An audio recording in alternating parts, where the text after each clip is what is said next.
Braver women, how are you? It's good to be here. It's good to be back with you here in 2026. And before we get into this, I just want to do a bit of housekeeping about what this episode is and what it isn't. What it is today is going to be educational. I'm going to explain the patterns and the nervous system mechanics that help make sense of why fear of judgment gets so embedded, particularly for lesbian and queer women. My aim with this episode is to help you have some understanding and clarity. I'm going to be putting words to things that often live in the body and can feel very irrational and illogical. And what this isn't today, this isn't therapy. I'm not working with you one-to-one or guiding you through anything personal in real time. Now, if you realise that you need support to work with what comes up, the details of my one-to-one work and the Braver Women community are going to be in the show notes. And I'm going to be asking a lot of you today because most of you know that I like to get to the heart of an issue in a meaningful way, and that involves going beyond the edge of surface level explanations. I'm not known for my comfort content.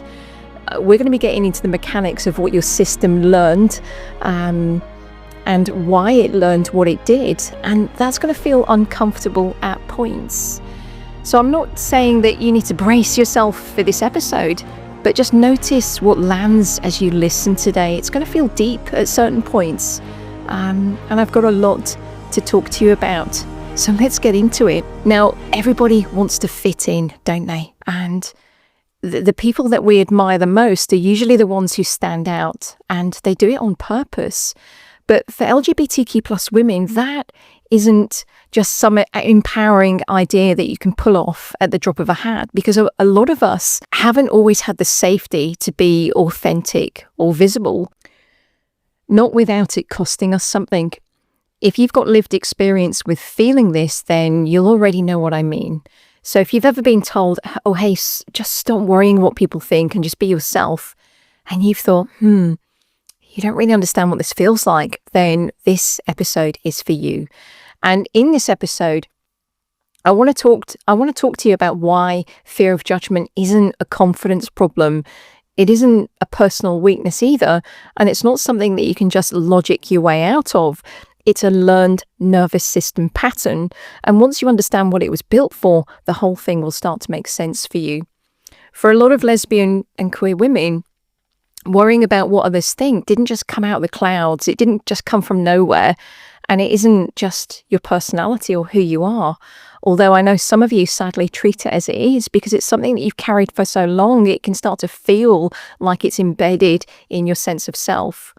Because let's face it, even though it's 2026, being yourself as a minority still comes with risk and scrutiny. And we don't have to look very far to see that. Stonewall's work has consistently highlighted that many LGBTQ plus people still don't feel safe being visibly themselves in public, even with something as simple as just holding their partner's hand. So when people say, well, just don't care what others think, or just be your authentic self, the truth is, that's not really how nervous systems work. And it's not how risk works either. And I think most of us can feel the type of resistance on the inside that we notice with those sorts of very well-intentioned but quite naive comments from others, can't we? You know, I think a lot of the old school stuff in our community that we dealt with in the past, it was very obvious, wasn't it? And I'm really aware that at my age, 45, there are people listening who had it much worse than I did, and who took a lot more risk so the rest of us and the generations after of LGBTQ plus people could show up in the way that we can now. And that matters, and I don't take it lightly. What I've noticed though, and I'm curious if you've noticed this too, is that the newer stuff these days, it's not as obvious, is it? It's a bit quieter, it's a bit more subtle. People don't want to be openly labelled homophobic now. And so that is a change, but it doesn't mean it's gone. And I think it tends to show up sideways and more covertly these days. People don't say anything loud or obvious in the way that they used to, but they do move a little bit differently around you.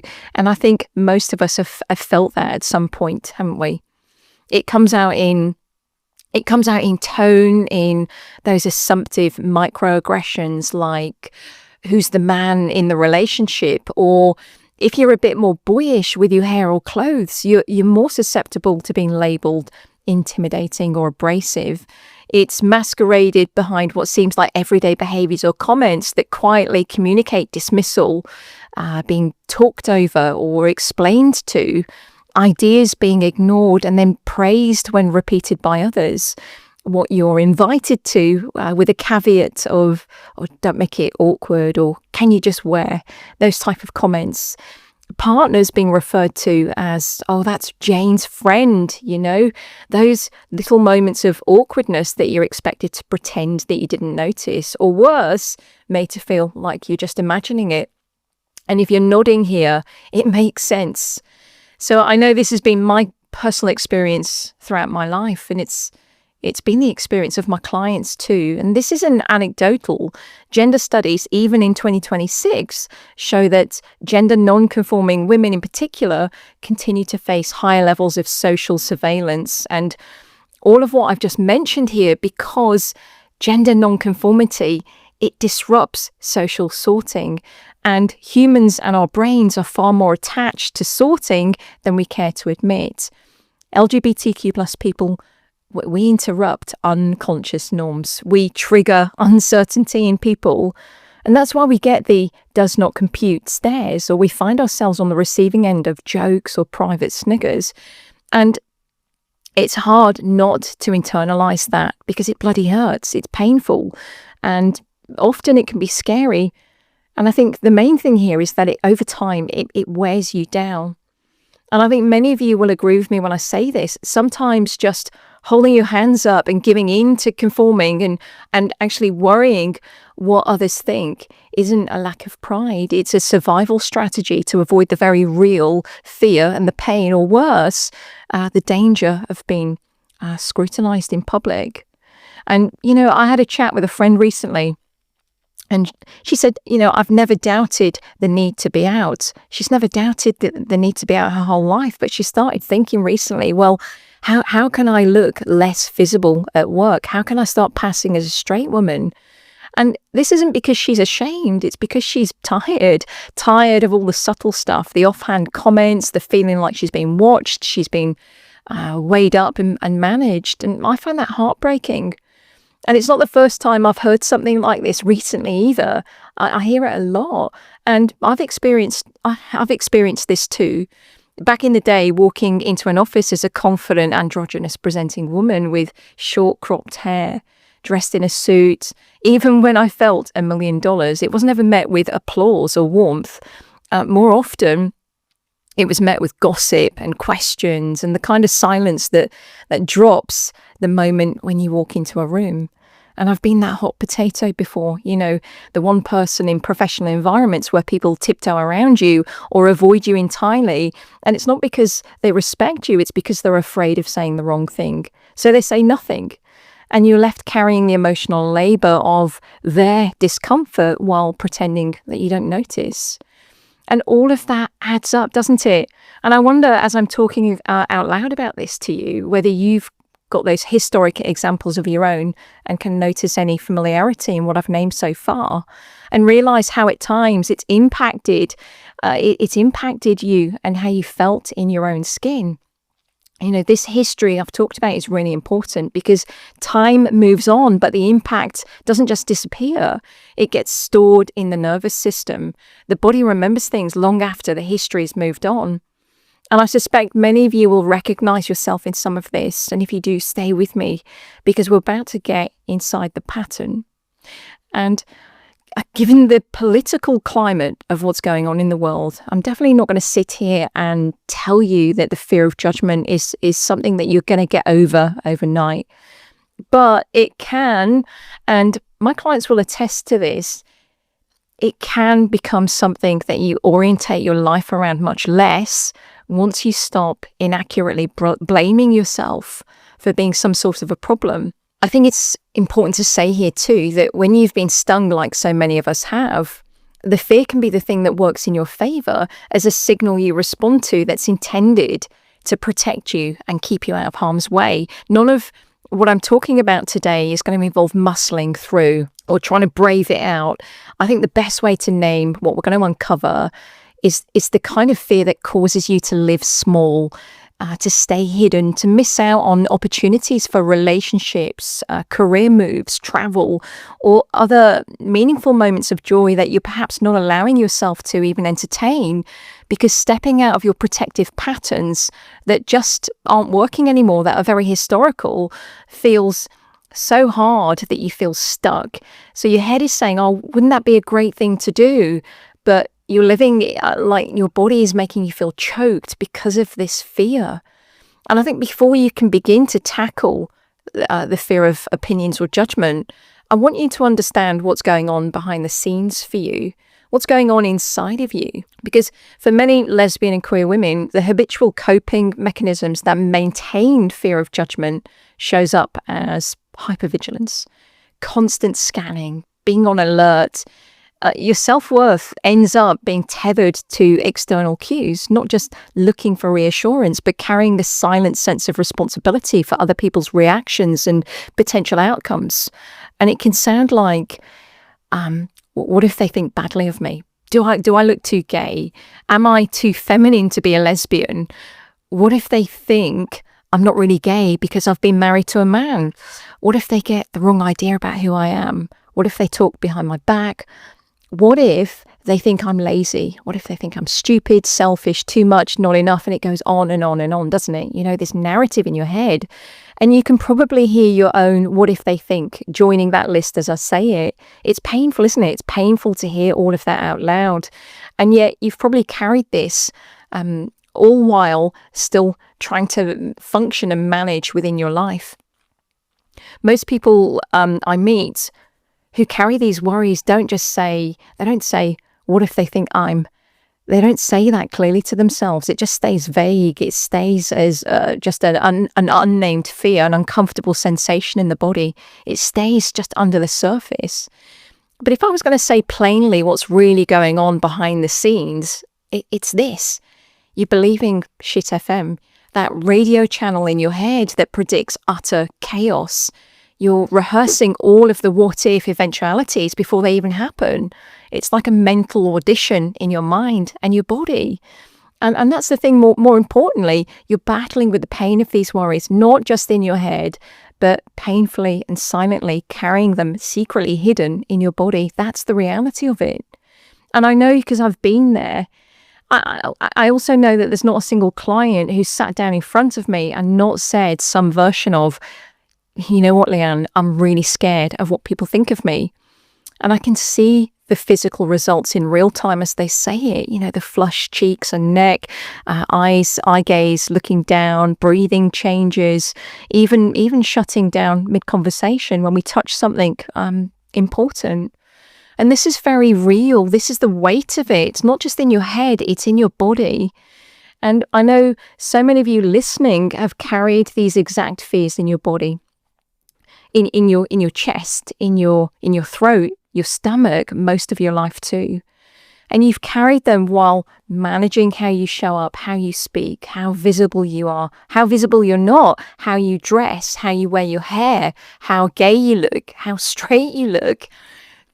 You know, who knows what about you, how you relate, in all in an effort to avoid the very real physical distress that comes in when you don't manage, when you don't adjust, and when you stop performing. You know, living your life scared of what people think is like walking around with a ball and chain around your neck. It's not freeing to fit in. It's self-imprisonment. It's one of the most anxiety-provoking ways to live because it requires a constant performance that you can't ever fully relax into. And I know some of you are in relationships right now as the silent partner because your other half is terrified of coming out. Some of you are still battling with coming out yourselves. And I know this much is true because I see it every single day. So many of you are masking your real feelings, your preferences, your real self just to stay connected and feel like you belong in some way. And logically at this logical level that everyone can't like you, but your body is still living as if it has to make that happen. And that labor tends to go unseen because no one outside of you can see what's happening inside of you. You know, that effort, that calculation, the restraint, the constant self-monitoring just to avoid feeling like you're being hung out to dry. And that effort is likely gone unseen by so many people. No one's aware of it but you. And the likely result of doing all of this is, even though you spend so much of your time trying to fit in and not rock the boat and to follow those unspoken rules, you still end up feeling like an outsider in your own life. And, you know, a lot of my clients come to me with just patterns of coping and performing, but they're not really in their lives. They're not really inhabiting their own authenticity. That they're not in their lives. It is like a daily performance, particularly in relational dynamics, and that doesn't feel fulfilling, and it isn't. Now, if you recognize yourself in what I've said so far, what I want to do is move you beyond surface level explanations and properly get underneath this. Think of this episode as a map, something that you return to, but a map that I'm going to walk you through and show you the psychological mechanics of why, no matter how hard you try not seek to take responsibility for how someone else sees you, you can't stop feeling preoccupied by it. Because what looks like fear of judgment on the surface is actually something much deeper. It's, like I've said, it's a learned pattern, and patterns only make sense when you know what they're built for. You can't just stop doing something if you don't understand why you keep doing it. So by the end of this episode, when you really understand it, the work stops being about wrestling with your thoughts and beating yourself up, and it starts being about building something conscious and deliberate that your nervous system never had the chance to develop in the first place. You'll understand why fear of judgment isn't really about judgment at all, and you'll make sense of why this pattern, this fear of what other people think, has felt so hard to shift. So you can stop blaming yourself, and you'll start to see why surface level advice that I've named so far hasn't helped, and it's never going to help. But you're going to gain a much clearer and grounded understanding of what actually builds the sense and the freedom to be more yourself. Because the route out of this, and I'm going to name this further on as we go further on, is in something called individuation. Now, this might not be a concept or a word that you've heard before, but it is the thing that's going to help you become freer from it. So more on that shortly. So I think on the surface,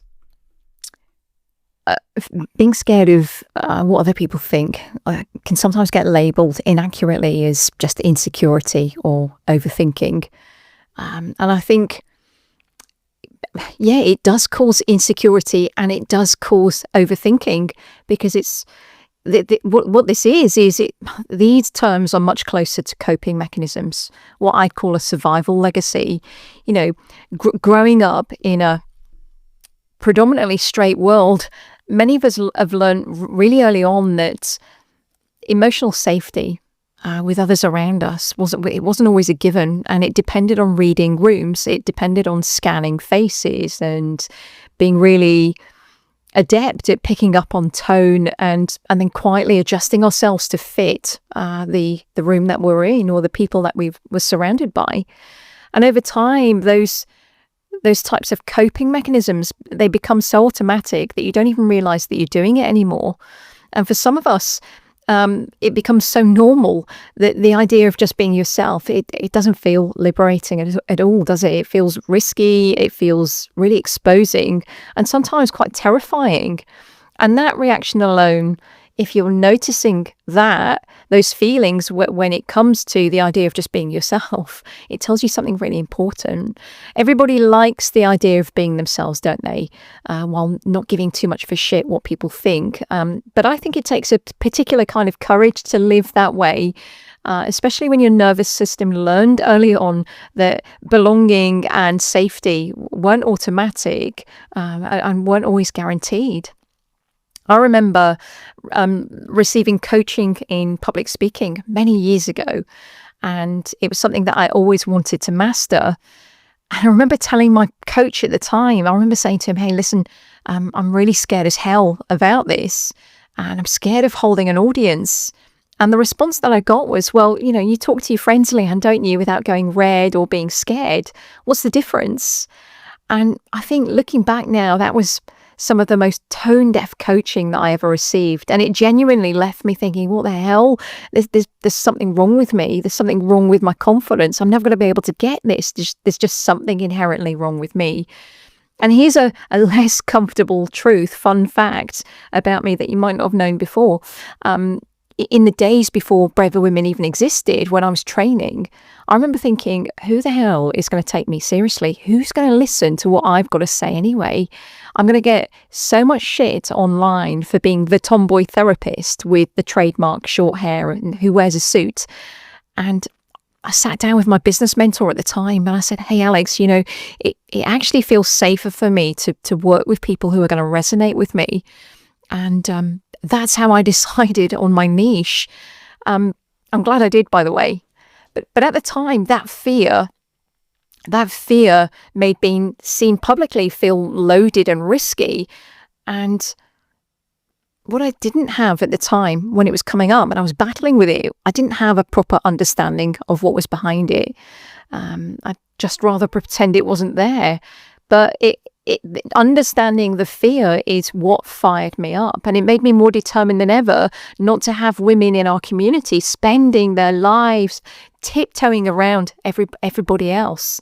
And those fears were the seeds. And Braver Women is built on acknowledging fear without organizing your whole life around it.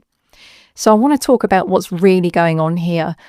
We've done enough circling around it. I want to go straight into the heart of what actually matters, the part that I don't hear named very often when people talk about fear of judgment. Now, on the surface, it looks like anxiety about what other people think or how you're going to be perceived. That's how it shows up. Comes up as like social anxiety as well. That's how most of us describe it. And that's where the conversation usually stops, like the flippant response that I got all of those years ago. I'm anxious, I worry about judgment, but if you deal with it at that level alone, you're going to end up feeling stuck, like you're not going to make any progress with this. You're going to end up analysing it, fighting with it, wrestling with it like I did, trying to reason your way out of it, and wondering if there's something wrong with you, wondering why it keeps coming back, because anxiety and fear of judgment aren't the drivers here, they are symptoms. What's actually happening underneath is something much deeper. It's anxiety about relational consequence. And I'm going to say that again so you get it. It's anxiety about relational consequence. And if you get nothing else from this episode, let it be this. Fear of judgment is rarely about opinions. It's about the risk of losing connection. Now, the specific consequence feared varies by attachment style, but the one I see so frequently with my clients, and the one I'm going to give the most attention to as we move on in this episode, is anxious attachment.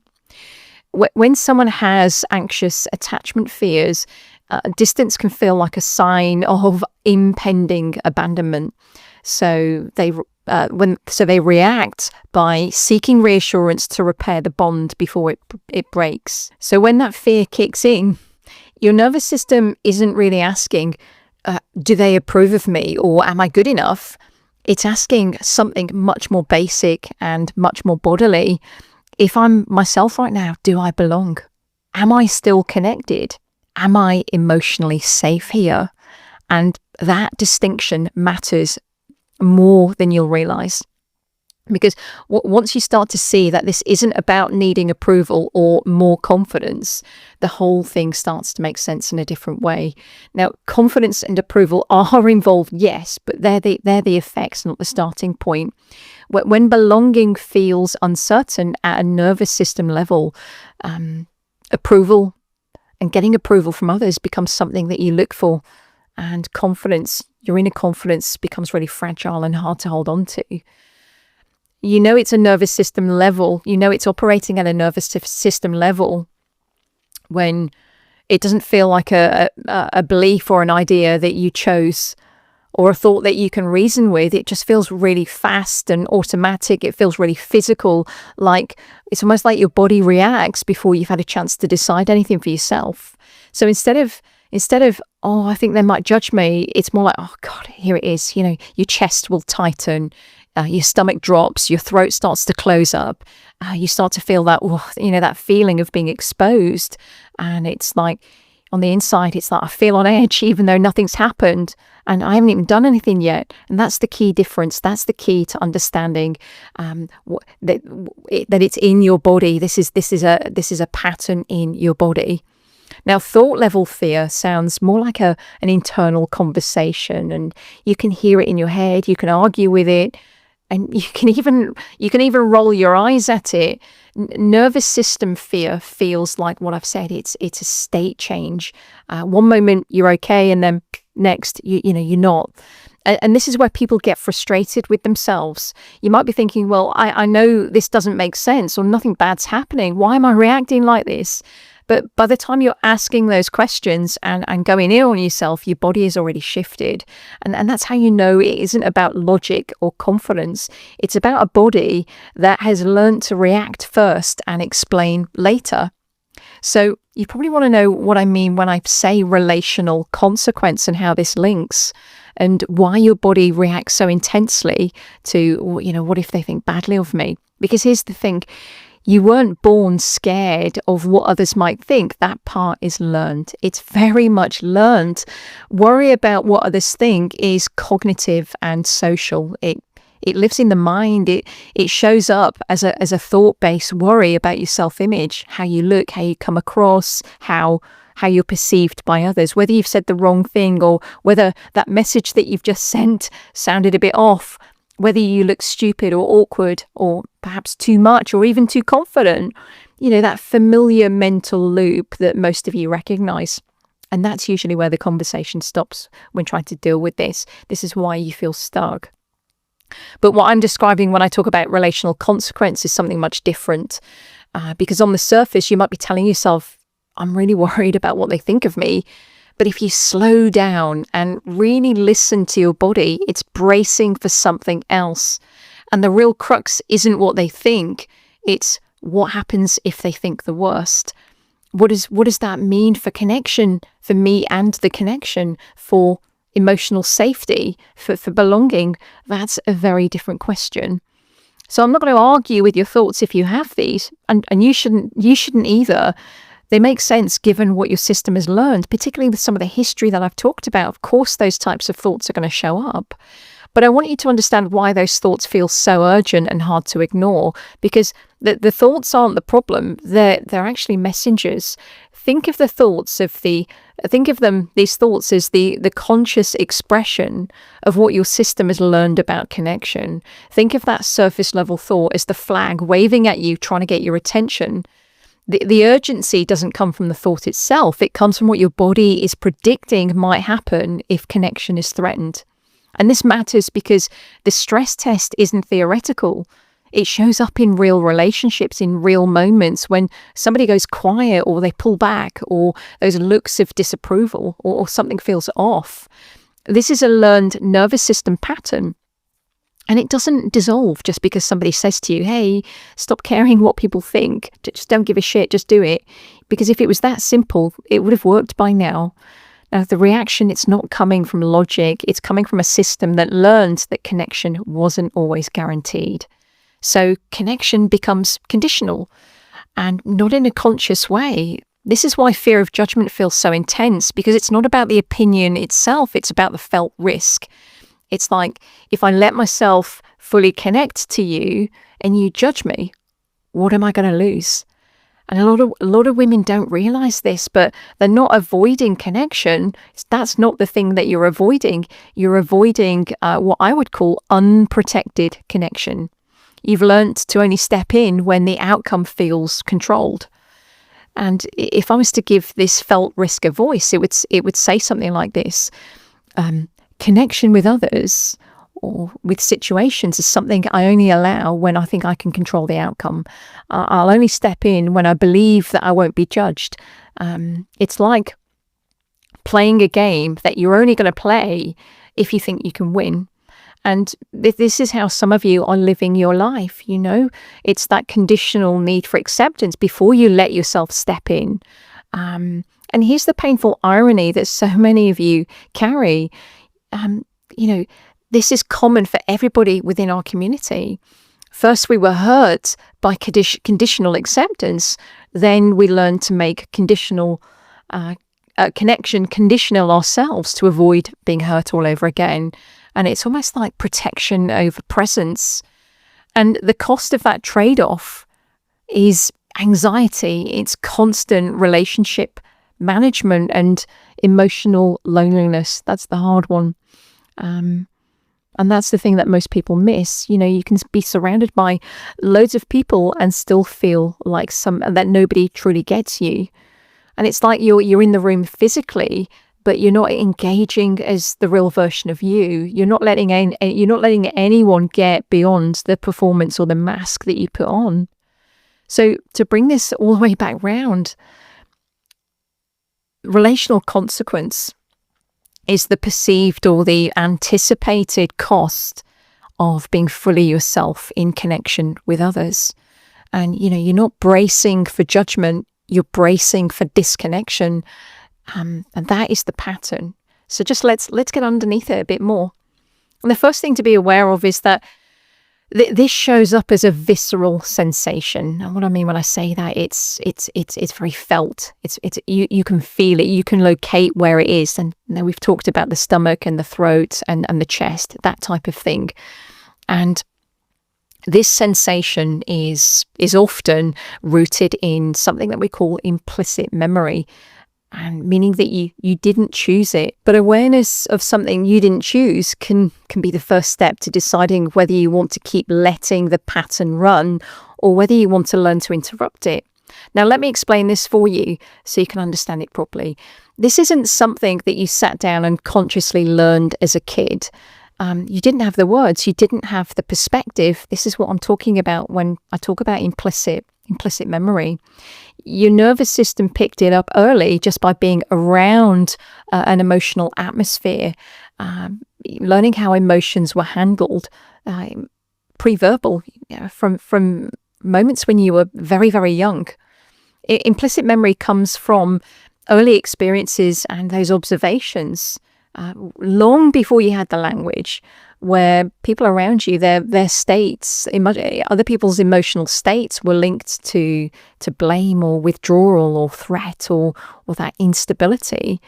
And the emotional atmosphere around you might have sounded something like, from caregivers or parents or even other relatives, look what you've done to me.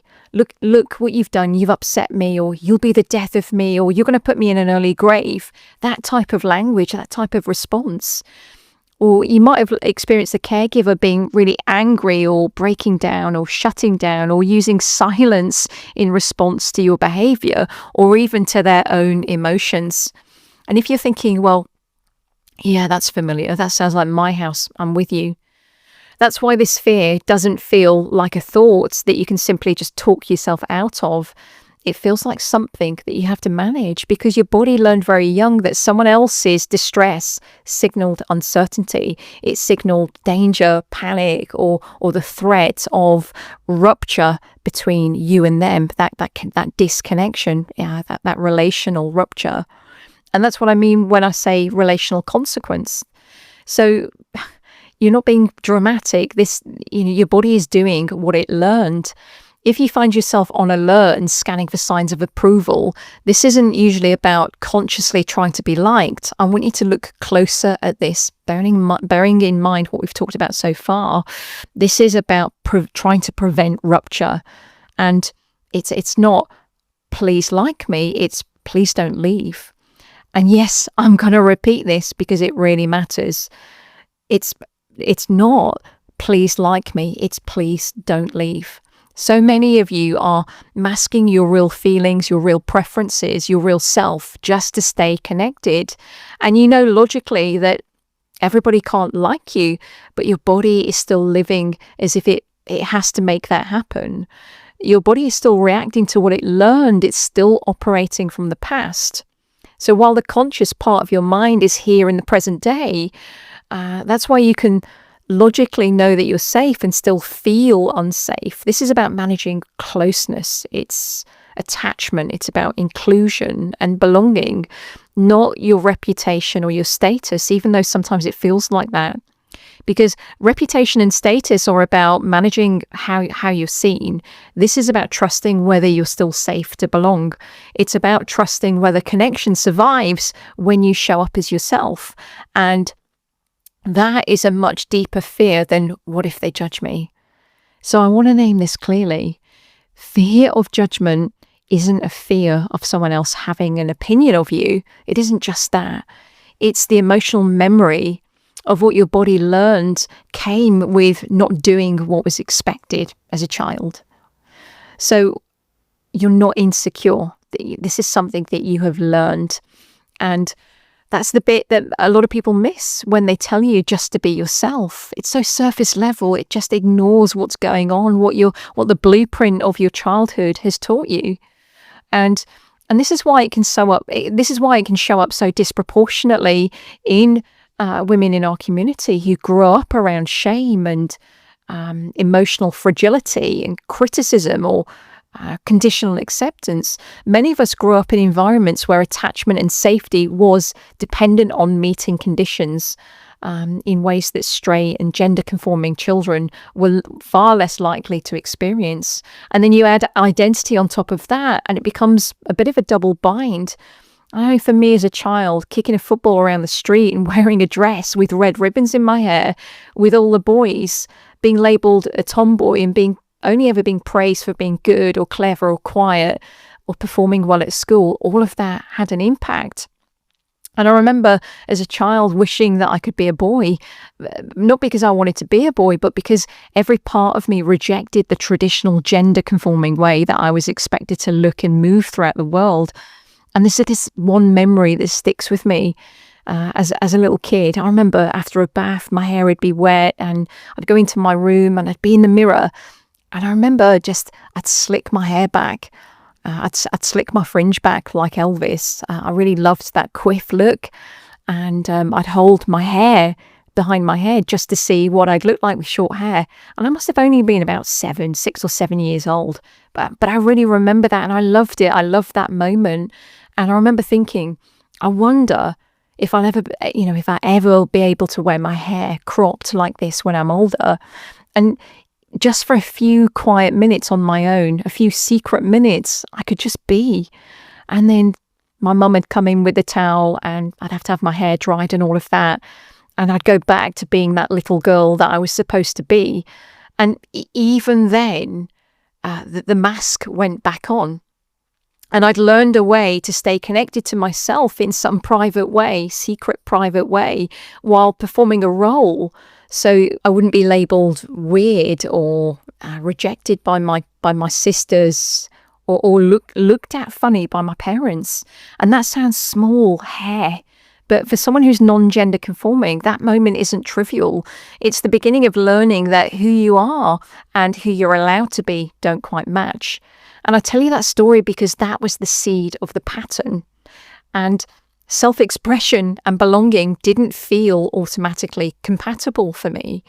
And I know so many of you listening will recognize your own small, intimate, secret moments where you let yourself be for a few minutes and then you tidy it up and tidy it away again. And that's the thing, isn't it? You learn early what gets you closeness and what gets you tension. And sometimes it doesn't look big at the time, but it trains the system. If this is familiar to you, then you might have learned early that being acceptable carried more weight than being honest. So honesty later can feel like breaking a rule that you never agreed to. And for women who come out later in life, this pattern often gets reactivated because choosing honesty later can feel like risking attachment all over again, just in a different form. And it's not the coming out, that's the whole thing. It's what it threatens. Now, there's another layer that gets overlooked because it isn't always obvious. Sometimes this learning didn't come from direct rules, it came from observation. So watching what happened when someone became upset, if someone got overwhelmed or they withdrew, in those environments, kids take on emotional responsibility that isn't theirs. And it isn't because they've matured or because they're empathetic. Kids, when they do this, they're trying to survive connection. So when you learn to take on emotional responsibility as a kid, you adapt by monitoring moods or anticipating reactions around you, or adjusting yourself to reduce that distress in others, particularly parents. And you get really good at managing other people, but you don't learn to get good at staying with yourself. So you end up learning to live precognitively in that what if mode, scanning and planning for every eventuality in your mind, scanning and planning for anything that you can create, because the ability to develop a sense of self outside of managing reactions isn't ever given a chance for you to develop that. So the habit becomes something like this. Where are they emotionally before where am I? And kids, they're biologically wired to maintain attachment. So when a parent or a caregiver becomes emotionally dysregulated, if they become a bit withdrawn or fragile, kids don't ask, is this my fault? Kids, their system assumes fault and asks, what do I need to do to keep connection with this person so that they can keep looking after me? Even if that caregiving or that parenting is really unhealthy, even if it's damaging. And once your body learns that, it doesn't just unlearn it because you're an adult now. And that's the key thing. Now, I want to slow this down because what I'm about to describe isn't about blame or labeling or being angry with how you were raised. But it is about recognizing how you adapted because of the way that you were raised, and why it makes sense that it still plays out now. So I want to make this practical. Because if you can recognize yourself in this pattern, then you can stop calling it your personality, So there's 4 common adaptations in queer women that I've noticed throughout my practice over the years. And these are the type of adaptations that I learned in the type of connection that I've described in those wobbly, fragile, emotionally dysregulated environments. And I think it's important that you start to understand that what you experience now as an adult it isn't who you are. And I want to keep saying that. And I'm going to keep hammering that home throughout the episode. It isn't just who you are. This is what you've learned as an adaptation. So I've tried to make this as practical as I can to make it plain and human. So listen out for yours. So here we go with the first one. So the first one is what I call the room reader. You're the one who walks into an office and within 10 seconds, you know exactly who's had a bad morning and who's annoyed even before you've put your bag down. And you'll likely get praise for being intuitive, empathetic, but let's call it for what it is. You're scanning for landmines. You've spent so much time tracking other people's weather that you don't know what the climate is like in your own body. And I know this was very much true for me. Believe it or not, this has become a strength for me, being a room reader. It means, particularly in client work, I can work intuitively. I can see things in people that they haven't yet recognized in themselves. So there's always a flip side. There's always 2 sides to everything, isn't there? There will be strengths in what I'm going to go through with you. So, and that's the first one. So if you recognize yourself as being a room reader, the likelihood is that you actually have adapted, and you can see things way before other people can too. And okay, so the second one is the I've called it the overtime earner. And this is the version of you that believes that belonging has a price tag. You don't just show up, you perform. You're the best employee, the most helpful friend, the one that never says no, the one that has learned that if you stop providing value, then it feels unsafe. It doesn't feel safe for you to do that. So it's a constant performance. And it's this exhausting transaction where you constantly try to buy your right to stay safe and accepted in the room. And once again, this is something that I've lived too. Now, some of you will recognize all of these patterns that are playing out for you. So it isn't just about confining it down to one thing, but it's a helpful way for you to see what you do and where you've learned it. So the third is the self-silencer. Okay, this is where you're the master of selective truth. You're very careful about what you say. So you don't lie, but you will be economical with it. You'll edit, you'll monitor your tone. You'll even monitor your hair or your presentation, how much space you take up, how gay you seem today, how open you want to be. And you've likely learned to manage the fragility in others by making yourself smaller and more amenable. And you've become so good at not causing discomfort for anyone else that you've become a stranger to your own voice. And the fourth is the one that people don't always always realize they've done is, I call this the human shield. And what I mean when I say this is where your people skills are actually a highly developed defense system. So you've spent a lifetime tracking and managing and anticipating reactions just to stay safe. But here's the reality you have to face. You've become so good at being what they need you to be that you don't know who you are when no one's watching. It's like your personality has become a collection of safety strategies. And we need to recognize that it's a nervous system skill that's been overtrained. And the cost of letting that once useful skill run your life is huge. Now, this is the part that most miss. Once these adaptations form and they're locked in, they don't just automatically disappear because you get older or more aware. And it's not awareness that rewires your reaction. If nothing changes, your nervous system keeps running the same response because it doesn't know another way. Your body keeps responding like this until the patterns are interrupted enough times that your system starts to experience something new and expect something new. But until then, that the focus stays on maintaining connection in a system where connection is felt uncertain. And your regulation becomes relationally dependent. And what I mean when I say that, I mean it becomes externalized instead of internal. And in real terms, it can feel like this. If they're okay, then I feel okay. That one sentence explains so much. If they're okay, then I'm okay. Because your nervous system has learned to regulate outside of itself through other people. If they're unsettled, disappointed, or they're uncomfortable, your body reacts as if something's wrong. And then more importantly, and this is the problem, it then becomes your job to fix it. And you can be exhausted and still do it. And there's a word for what's missing here. And I talked about this earlier, and I want to give it to you because it really matters. Individuation. Now, this is the route out. Individuation is the ability to experience yourself as a separate emotional system while staying connected and in relationship with other people. And in plain terms, it's learning that you can stay connected without taking responsibility for someone else's emotional state. So their mood doesn't become your emergency.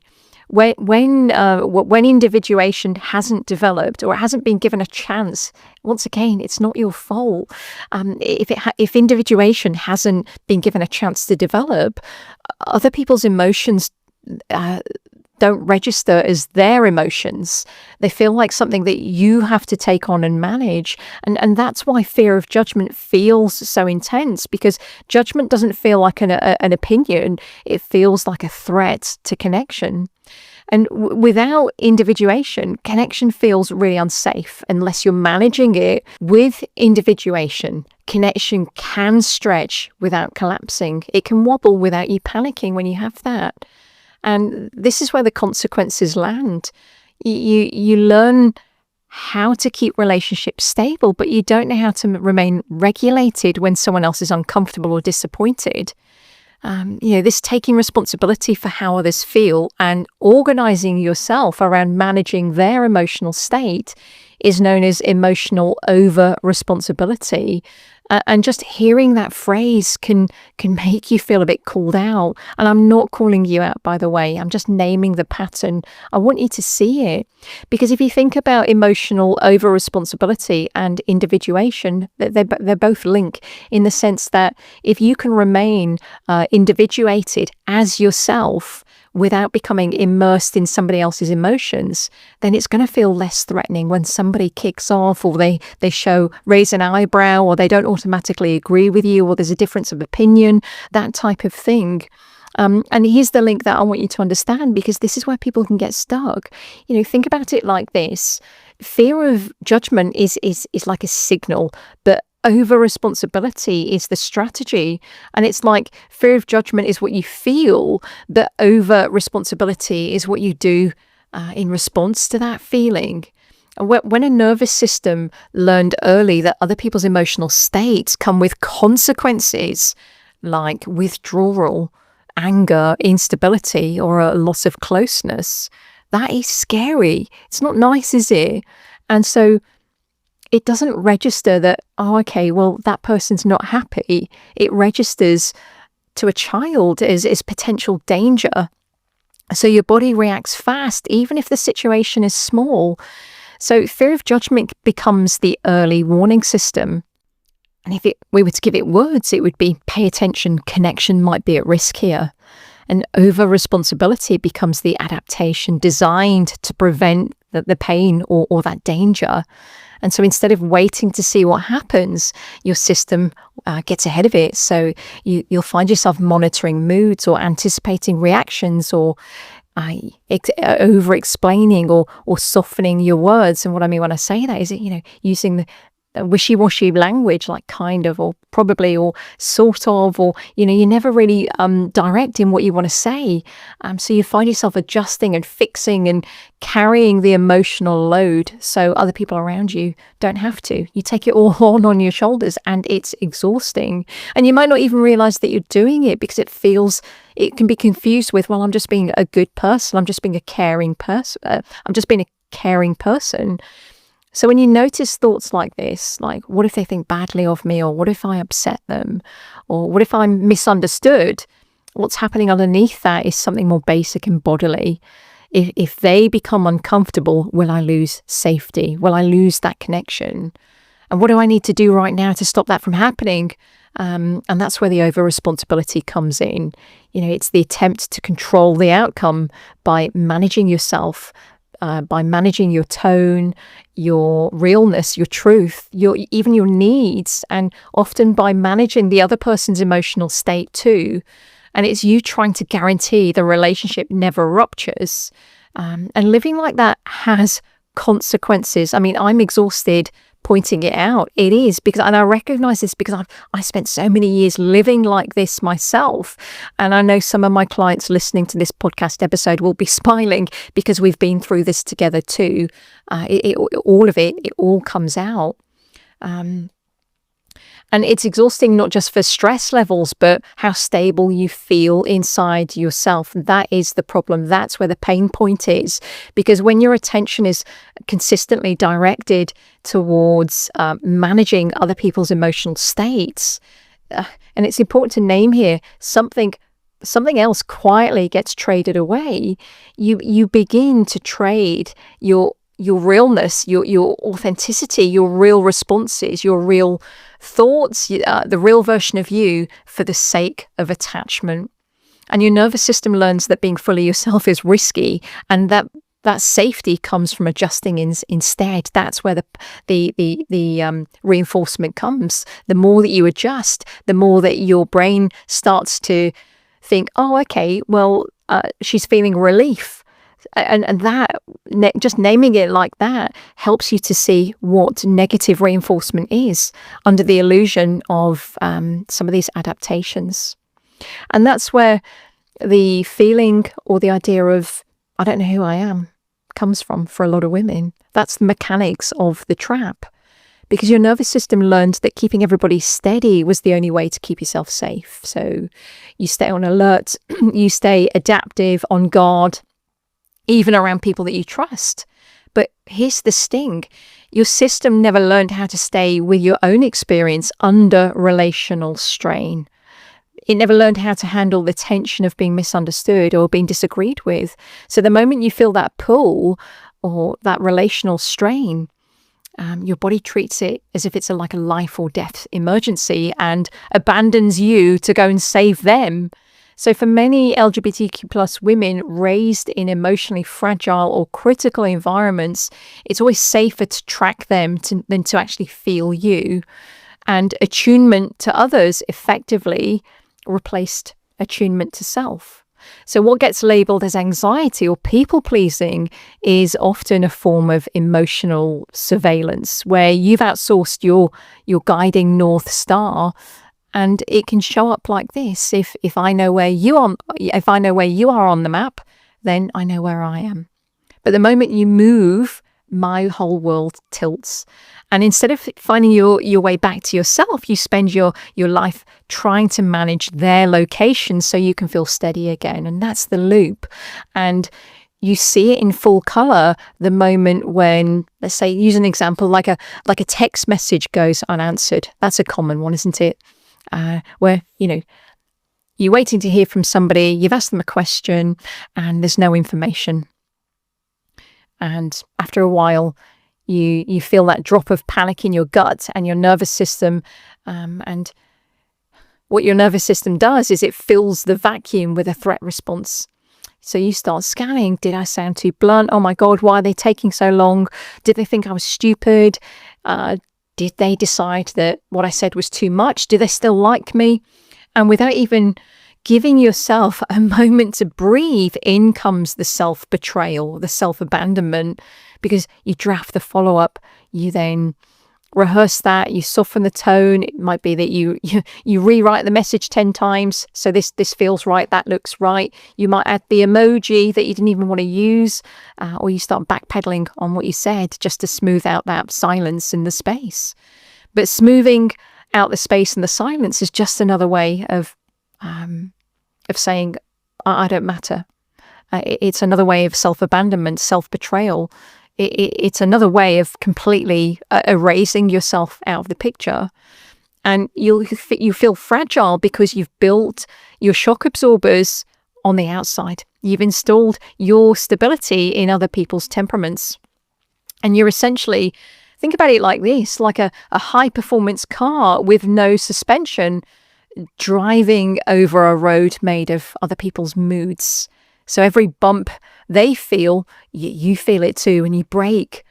And so I think the thing is, with all of this, you need to understand how to unlearn this, because this is learned. This is not a permanent fixture that you have to battle with. It really isn't.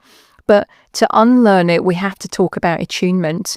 And what I mean when I say about attunement, I don't mean being nice or being a good person or a good listener. Attunement is a really important term. It's your capacity to notice another person's emotional state and respond in a way that fits. Tone of voice, timing, facial expression, emotional presence. It's how we get each other without words. So developmentally, attunement is how infants learn they're safe. So a parent or a caregiver notices distress, responds appropriately, and the child's nervous system settles. Now, over time, the repeated experience of that teaches a kid how to regulate internally. So good attunement leads to internal regulation. But when you have poor or inconsistent attunement, like I've mentioned here, it doesn't. It leads to what you're getting on the outside becomes what you develop on the inside. Inconsistency. And that can feel very, very scary and quite threatening. And it leads to you feeling as if you don't have a map, like what we just talked about. And I think the best example that I can give you is to use a metaphor, because if I continue to give you logic, it's going to feel heavy. So I'm a guitar player, and I sat when I was thinking about ideas to deliver, how to deliver this term to you. I thought, right, what's the best way that I can describe this? And this is it. Attunement is like tuning a guitar string. So if the string is too tight, the tone is sharp. If it's too loose, it's flat. And you don't force it into place. You listen, you adjust, you bring it into resonance. And healthy attunement is when a caregiver or a parent helps a child's nervous system find the right pitch. And over time, the child learns to tune themselves. But what happens for many queer women, especially those who grew up around emotional fragility, around parental shame or threat, is that attunement becomes one way and overdeveloped. So you learn to tune yourself constantly to other people's emotional states, like a guitar that's always been adjusted to match everybody else in the room. So you become brilliant at them and a stranger to you. And the problem isn't attunement itself. The problem is it's like losing your own tuning fork. So instead of I can sense you and stay in my own tone, it becomes I have to stay in tune with you in order to be safe. So attunement shifts from like a relational skill into a survival strategy. So when I say attunement to others, replace the attunement to self, what I'm saying is that your nervous system learned to tune outward before it ever learned to tune inward. Now, pause for a second because we've covered a lot. And I don't want you to be listening to this like background noise, like something to get through. I want you to really notice what's happening as you're hearing this. And it might be that you're nodding. It might be that you feel something tighten in your body. It might be that you feel a bit exposed. You might feel a bit unsettled because you start to recognize yourself in this. And all of that's okay. Because none of what we've been talking about here means there's something wrong with you, or that you're weak or overly sensitive or bad at confidence or insecure. It means that your nervous system learned how to stay connected in the conditions that it was in, the conditions that it was raised in. And for many of us, those conditions weren't neutral.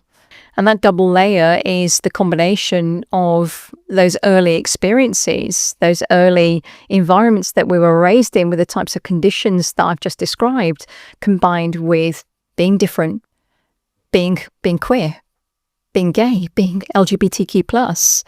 And so that really matters, because fear of judgment, when you have it later in life, it isn't just about opinions. It's carrying memory, it's carrying pattern, it's carrying lived experience. So if you're listening thinking, this makes sense, but it feels really heavy, that's a normal response to just seeing this clearly. It's really important that you realize that. Now, before we wrap this up, I want to give you something practical that you can start using, because you need something that meets the moment in real time. You don't need more insight. And I want this to be usable, not just interesting. So I want to give you like a self-help way to create some space on the inside so that you don't rush to regulate yourself by stepping in to fix someone else's dysregulation. Because taking responsibility back doesn't mean being cold or being uncaring. It means this shift. And you might want to get a pen to write this down. I can be compassionate without carrying. I can tell the truth without managing the outcome. I can let someone feel disappointed without making it my fault. If you remember nothing else, just remember those 3 phrases, because they will help you and they do make a difference. They can bring you to your senses.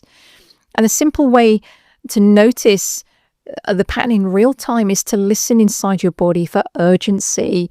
If you feel that rush to explain or to soothe somebody else, or to justify or fix the exact moment that somebody else looks uncomfortable, if you find yourself jumping in, that's the over responsibility creeping back in where it doesn't belong. That urgency is the old training.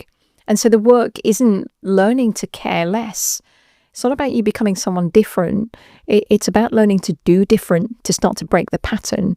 It's learning to stay regulated whilst other people have their own feelings and their own emotional experience. And that learning to stay regulated while other people have feelings is This is exactly what I teach all the women who work with me one-to-one. I teach them a repeatable set of responses to stay regulated, to not jump into automatic, well-wired reactions. They get a framework that acts as their own inner handrail that they can hold on to moment by moment. It's almost reteaching individuation, the lessons that you were never taught as a child. And that's really important. I've talked about this on many other podcast episodes, the process of reparenting. And I want to say it's not easy. It's a tough gig to learn to retrain a nervous system in life situations. It's the same as why kids can learn different languages as children, but it's much harder as an adult. And what I'm saying is it's hard, but it's not impossible. It's not impossible at all. It just takes consistency. It takes practice. It takes a commitment to stay with yourself. And that's the thing, that's where freedom actually starts. And if we go back to the music example, this is what individuation looks like. It's learning to feel your own pitch, your own internal tone, and trusting that connection with others outside of you can survive even when someone else is slightly out of tune. Because the people that you experience in your life now as an adult are not the same people that raised you to expect and brace and anticipate. And your nervous system will always start to default to what's familiar unless you start to give it new felt experiences by allowing yourself to do something different. It's important to recognize that, here's the thing, a well-tuned instrument can play in an orchestra without losing its sound.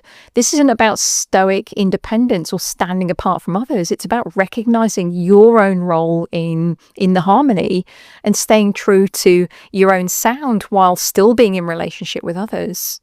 And when you do that, when you really commit to doing that, you stop trading your authenticity for the sake of attachment. You learn to hold yourself steady and trust that connection can survive without you micromanaging it. And that's what loosens fear of judgment, not adapting better, but trusting that you actually don't have to. You don't have to keep adapting anymore. So what I want to finish with, the question that I know some of you are holding and asking yourself, and it's the one that many are too afraid to ask out loud, and that's, what if people pull away? Because that's the real fear behind all of this as well, isn't it? What if people pull away? And the honest answer is, yeah, sometimes people do. And I think pretending otherwise would completely undermine everything I've just said. But here's the part that really matters. When people pull away because you stop managing their emotions, or you stop caretaking and taking all of the responsibility for that dynamic between you both, that doesn't mean that you've done something wrong. If somebody pulls away because you stop doing that, you haven't done something wrong. What it means is the connection was being held together by your regulation, not mutual capacity. Up until now, the safety of that relationship likely depended on you staying attuned outward, smoothing things over, adjusting your tone, tiptoeing around them, anticipating reactions, and carrying a boatload of discomfort that wasn't yours. But when you stop doing that, the relationship is asked to stand on its own two legs. And some relationships can't do that. They can't. And that isn't failure. That isn't your fault. What it is, it's information, because freedom from fear of judgment doesn't mean never experiencing loss. It means you stop trading yourself to prevent it. If somebody else pulls away because you're no longer managing their emotional state, what you're discovering isn't rejection of you, it's the limit of what that relationship could tolerate without you bending and breaking yourself to make it work. And as painful as that can be, it's also the point where fear of judgment begins to loosen its grip, because your nervous system learns something new and crucial, and that's, I can stay connected to myself. I can fully stay connected to myself, even if somebody else becomes uncomfortable or steps back. And that's the cornerstone, I think, of emotional adulthood. Here's the part I want you to hold on to.